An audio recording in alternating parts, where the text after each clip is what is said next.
I have a confession to make.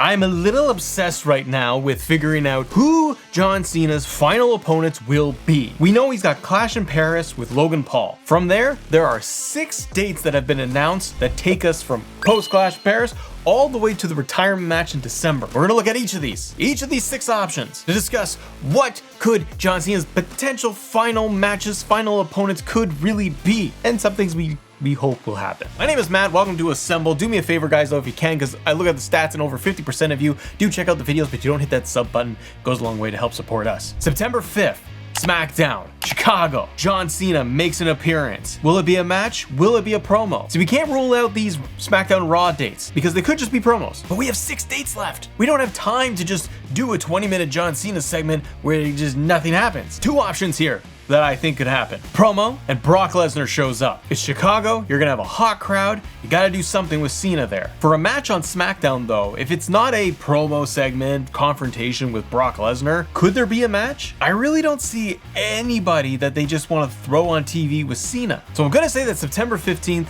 it is gonna be a post-Clash moment where they're gonna have a promo with John Cena in the ring and maybe a pull-apart brawl with Brock Lesnar. So then September 15th, John Cena goes to Raw. He's in Massachusetts and he could potentially have a match on Raw, or it's going to be another promo segment. See, here's the thing, and you can kind of guess where I'm going with this thing for WrestlePalooza coming up. Also one of John Cena's dates. Are you gonna really do 2 like back-to-back, a SmackDown and a Raw, where you're gonna have a Brock Lesnar moment and situation occur? I don't think so. You also don't get Brock on TV that much. So here's what I think they could do with this Raw segment. You're probably telling the story of Cena and Lesnar as the next program, but you can almost have a B-level story to introduce there to keep things going and keep the fans happy. You're in Massachusetts. It's John Cena's home territory, his home turf. I think you get a match on Raw. Get the promo at the beginning of Raw for Cena to come out, and you know who should interrupt him? Dom Mysterio. You have Dirty Dom come out and you set up a match for the main event of Raw, John Cena versus Dom Mysterio one-on-one. Because we can't just have Cena doing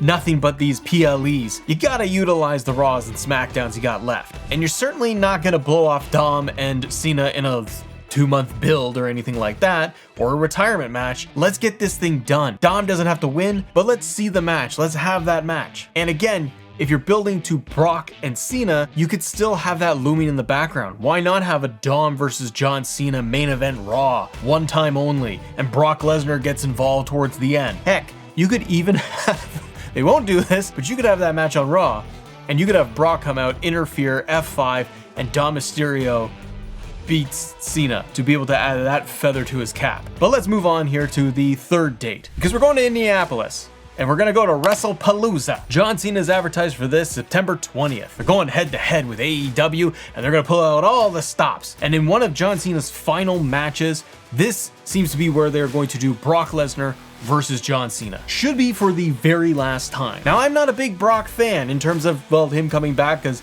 I've seen everything Brock can do. I've seen the John Cena Brock matches, and this could either go well, where it'll be violent and vicious, or it'll be slow and meandering and both guys will be just gassed. I don't know what to expect from this match, but I certainly think that John Cena needs to get a win. Leading up to Brock Lesnar, get those wins. Build Super Cena up. He needs all of that motivation. He needs the hype. Going into WrestlePalooza, you have Cena finally defeat the Beast. Brock doesn't need it, and Brock can go disappear to Brockland later on. But as Cena's inching towards his retirement, so you gotta think they gotta pull the trigger here. If we learn anything from the Cody matches, it takes a lot of finishers. So I'm gonna say there's like 10 attitude adjustments onto Brock Lesnar, and Brock Lesnar is gonna do what Brock does, which is suplexes over and over and over again. So Cena wins, but then looks like he's going to disappear for a while until October 11th. That is when we are going to be at WWE Crown Jewel in Australia. This is where it starts to get tricky. I don't know about you, but this is where I'm like, ooh, I don't know how they're going to build anything, because we're down to 3 dates. So you're going to require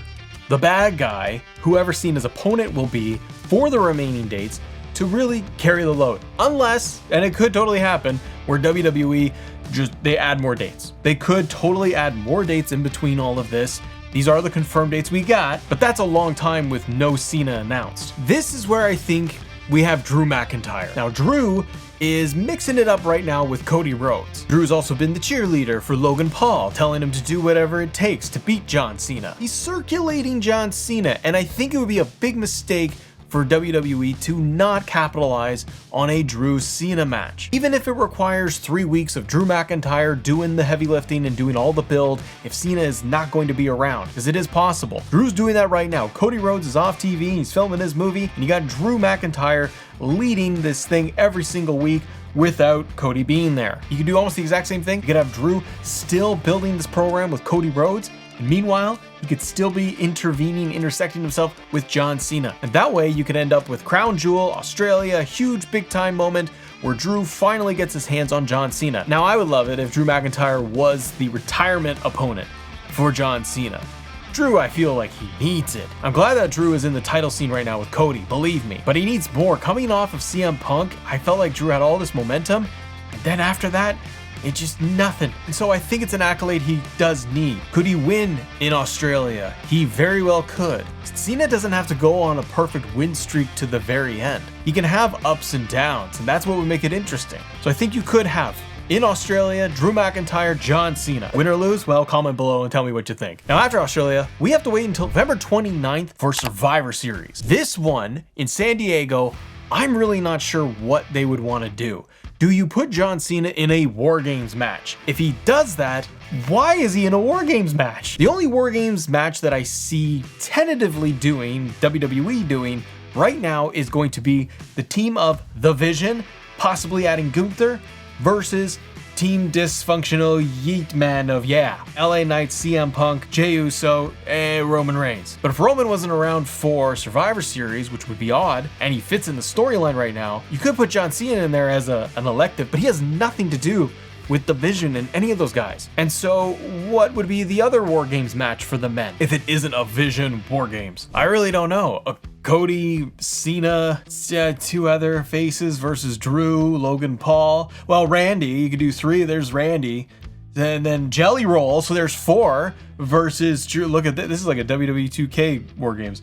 Versus, Logan Paul, Drew, is who body else in this? See, I got nothing. So that's why I don't think that we would get John Cena in a War Games. It's also vicious. They could dance around it. It does protect them a lot, but I don't see the point there. So what else could you do with Cena? I feel like you could do one match that everybody is hoping to get before it's all said and done. AJ Styles versus John Cena for the last time. So far in Cena's retirement run, it hasn't been a lot of like, let's put over the younger talent and let's have these new matches never seen before. Right now, they're playing it safe, it feels. Tried and true. Some stuff that the fans want to see, like CM Punk, Randy Orton. I think even some fans want to see Logan Paul versus John Cena. The Cody Rhodes match, we're getting some stuff, but it does feel like a little bit of greatest hits. So I would love it if November Survivor Series, maybe it's for the Intercontinental Championship. Maybe AJ Styles does defeat Dom Mysterio to become IC champion, and you get AJ versus John for the Intercontinental title, the one title that John Cena has never held. That at least adds some stakes to it to make it interesting that this is something John Cena wants to do, to not only have one last match against AJ Styles, but you throw in the IC title and it adds another dimension there. AJ Styles can retain. John Cena could also pick up the Intercontinental Championship. Doubt they would do that, but it is one more match, and I think that's maybe where it could fit in for Survivor Series. And we're about to go into the last match, the retirement match. But I do feel, as we've gone through this, I do feel it a little odd that these are the only dates left. I can't help but feel that WWE would tweak it, that they would add more. I think it's possible because from when John Cena's retirement tour was announced, the schedule has changed. They have added more dates, Raws and Smackdowns in between. They drop a WrestlePalooza out of nowhere. So I do think that we need to take this with a little grain of salt, because I wonder if they will add a little bit more if they feel they need to juice it up leading to the final retirement match, which is where we are now. December 13th, retirement match. It's a Saturday night's main event, but it'll be on Peacock. And that's the thing you gotta keep in mind. This isn't gonna be an NBC special on TV. With the Peacock deal and WWE getting revamped, they're now moving those specials over there, so they're gonna be streamed. For me in Canada, or internationally, if you're one of those fine people, where are we watching this thing? We don't get Peacock in Canada. So I gotta assume that they would then be on Netflix, because everything else is. While there's a lot of question marks when it comes to the streaming stuff, the ESPN deals, the Peacock deals, all this stuff with WWE right now, I think it's a very good idea that they're moving John Cena's retirement match to a streaming platform. Why? Because we don't get a Goldberg situation where Goldberg finishes his match, he retires,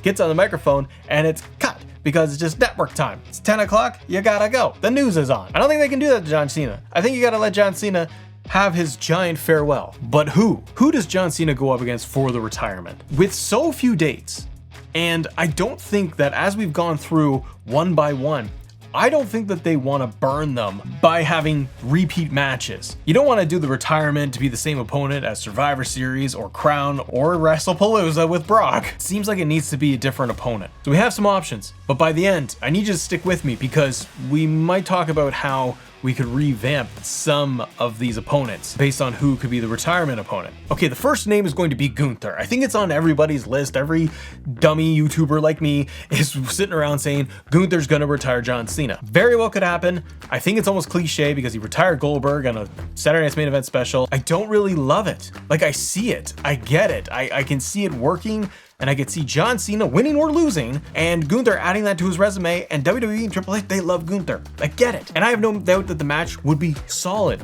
but I just kind of like, maybe it's too obvious. Maybe it's something like, I feel like in my head, like I've already seen it. So maybe that's something that they do sooner, but it very well could be Gunther. The other name to really capitalize on a push to get them to the next level, Braun Breaker. From now, which is August, to December. That's a long time in WWE TV land. A lot can happen with the Vision, with tension, animosity between Braun Breaker, Seth Rollins, butting heads a little bit. Braun maybe wanting to break off on his own, maybe to try and test himself, maybe to try and prove himself that he can do something other than just being behind Seth Rollins. What better way for Braun Breaker to stand out than to go and attack and try to have final match with John Cena? If WWE is speaking the truth here that they want Braun Breaker to be future main eventer of WrestleMania and all of that, you gotta start doing something with him to get people to believe that. And one way to do that is kind of like what you did many moons ago